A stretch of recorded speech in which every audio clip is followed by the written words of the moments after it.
দেশ কঠিন সময় পার করছে উল্লেখ করে এই অবস্থা থেকে উত্তরণে ঐক্যবদ্ধ আন্দোলনের আহ্বান জানিয়েছেন প্রবীণ রাজনীতিবিদ, গণফোরাম প্রতিষ্ঠাতা ও এমিরেটাস সভাপতি ডক্টর কামাল হোসেন। বিকেলে জাতীয় প্রেস ক্লাবে নিজের ৮৭তম জন্মদিনের অনুষ্ঠানে এই আহ্বান জানান তিনি। এ সময় তার নেতৃত্বে আন্দোলনের অঙ্গীকার করেন কয়েকটি রাজনৈতিক দলের নেতারা। তামজিদ সুমনের রিপোর্ট।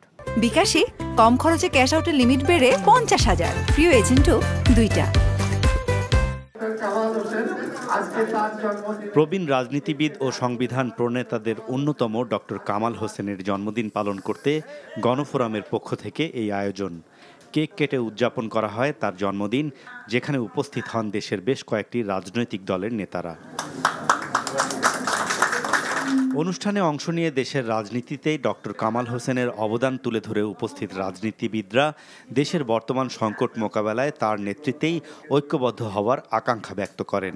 ভ্রষ্ট পথে পরিচালিত নষ্ট রাজনীতি যখন সমাজ ছেয়ে যায়, তখন আদর্শনিষ্ঠ মানুষেরা কোণঠাসা হয়ে পড়ে। মানুষ মনে করে যে এত যে লড়াই, সেই লড়াইয়ের পরে আমরা যে রাষ্ট্র সমাজ চাই সেটা পাবো, সেই নেতৃত্ব কি সামনে আছে? ডক্টর কামালের দিকে ওই রকম আঙ্গুল তুলে কথা বলবার মতো কোনো বিষয় নাই।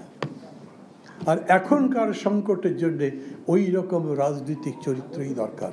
সময়ের প্রয়োজনে সংবিধানকে যুগোপযোগী করতে ডক্টর কামালকেই দায়িত্ব নিতে হবে বলে মনে করেন প্রবীণ এসব রাজনীতিবিদ।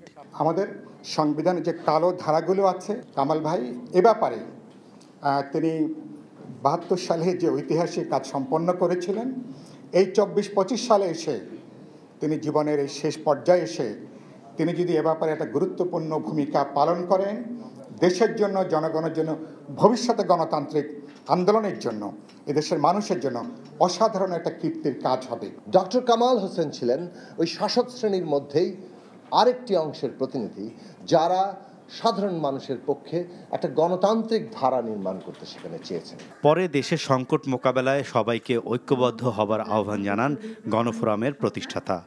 আসেন, আজকে আমরা সিদ্ধান্ত নিই যে আমরা ঐক্যবদ্ধ হয়ে দেশকে এই কঠিন অবস্থা থেকে মুক্ত করার জন্য জনগণকে ঐক্যবদ্ধ করে আমরা ঐক্যবদ্ধ আন্দোলন চালিয়ে যাব।